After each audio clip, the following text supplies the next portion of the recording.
Now, I get to this point, I want to emphasize that in no way am I trying to suggest that China is somehow losing competitiveness as a manufacturer or as an exporter. All I'm saying is that you're starting to see shifts in the kind of products that China is making, and these shifts are creating opportunities for other countries. I think gradually, over time, in the coming years, you're going to see least developed countries have more space to compete in industries where China's labor cost dominance is waning. I'd like to conclude here with a few thoughts on China's model for export-led growth.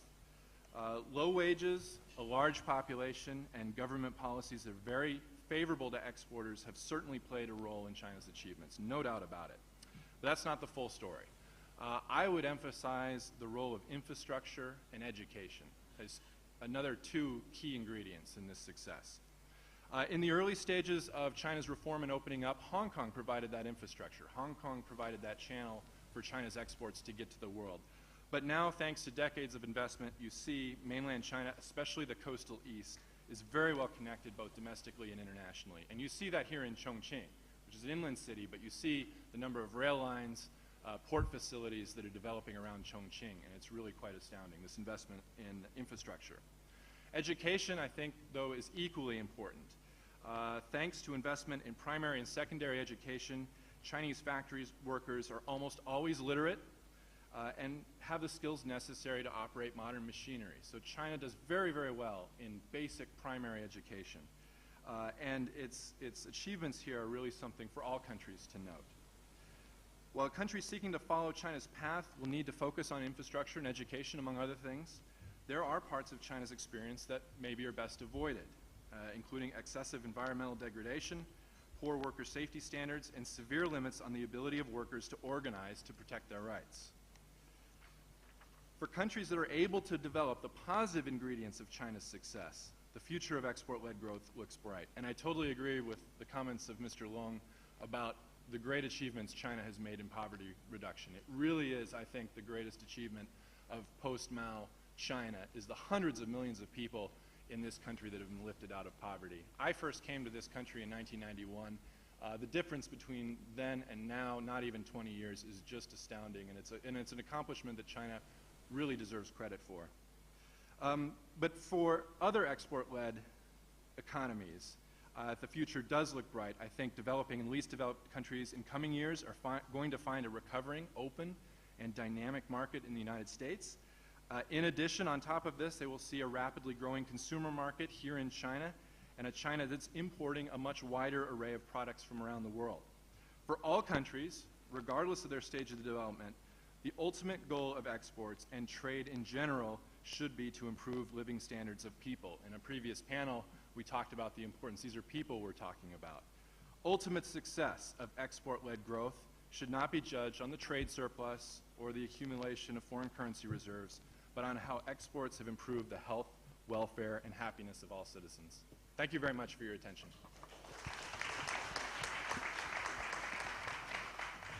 Thank you, Greg. John, if I could turn to you to give us another private sector perspective in the services sector for a change. Thank you. Buenas tardes, good afternoon, everybody. I'll change the tone because I'm a guy that comes from the tourist sector, so it's got to be fun. Thank you, Patricia, for bringing me all the way to China. This is an absolute fantastic experience. What an incredible place. What a beautiful hotel and an excellent conference. Thank you very much.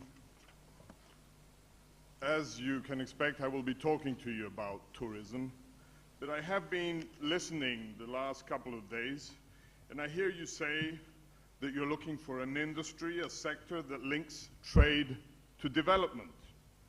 Well, think of tourism, those of you who haven't. When you build roads, railways, hotels, water treatment plants, desalinization plants, railways, you're building infrastructure that serves tourism, but also serves the population. I hear you're looking for free trade.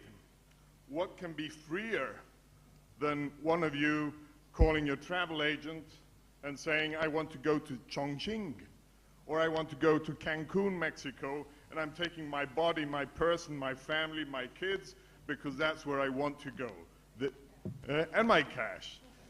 And I want to go there, and I'm choosing where I want to go. There are no limitations, except in some cases maybe a visa.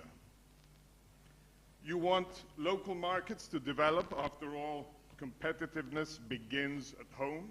I am sure that when this hotel was built, it was thought more for the local market than for the international market, but now you can see it servicing both markets. So this is tourism in one of its many forms. You want an industry, a sector that is transversal and diversified. What am I trying to say by transversal? When someone reserves a plane ticket in Africa to come to Chongqing, he's probably going to buy a new suit before he takes off. He's going to pay a commission to a travel agent. He's going to pay an airplane ticket. He's going to go through customs, so he's generated a job there. He's going to go through immigration, another job there. He's going to take a taxi. He's going to go to a restaurant. He might buy a timeshare or a condominium.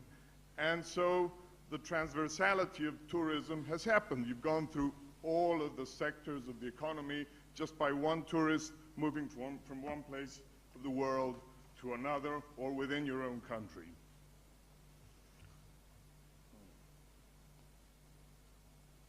We need to, not working.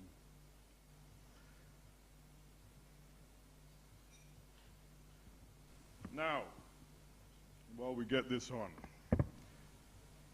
tourism, in essence, accounts for 10% of the world's economy. What you call the trade and travel economy accounted in 2010 for 9.2% of the world's GDP. It is expected that by 2020 it will be 9.6%. In other words, it's growing. We saw a very small growth in travel and tourism this year, only half a percentage point, versus a loss of close to 5% last year. But in 2020, we can expect an annualized growth worldwide of 4.4%. Employment. Here, when we talk employment in this part of the world, tourism is a great employer, and we'll talk about that more. But one in every 12 jobs in the world is related to travel and tourism, and it will be down to 1 in 10 by 2020. Exports account this year for $1.1 trillion, and by 2020 it will double to $2.2 trillion. And obviously this will bring with it investment. $1.2 trillion this year, $2.8 trillion by 2020. So if the economy of your country, your region, your state, your municipality is not around 10% tourism, you're doing something wrong. We'll move on to the next one. I'll quote a statement by the World Tourism Organization. Poverty alleviation has become an essential condition for peace, environmental conservation, and sustainable development.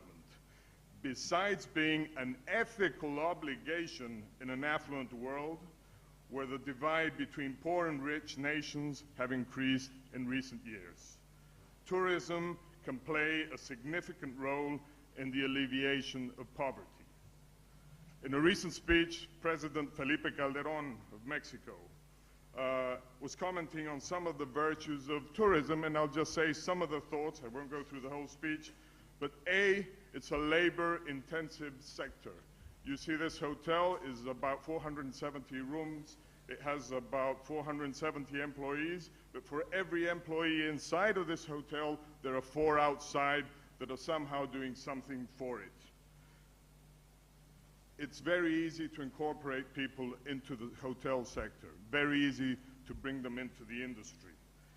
There's a great balance. In fact, there's a great imbalance because we have more female workers than male workers in tourism, and I know that's a concern here.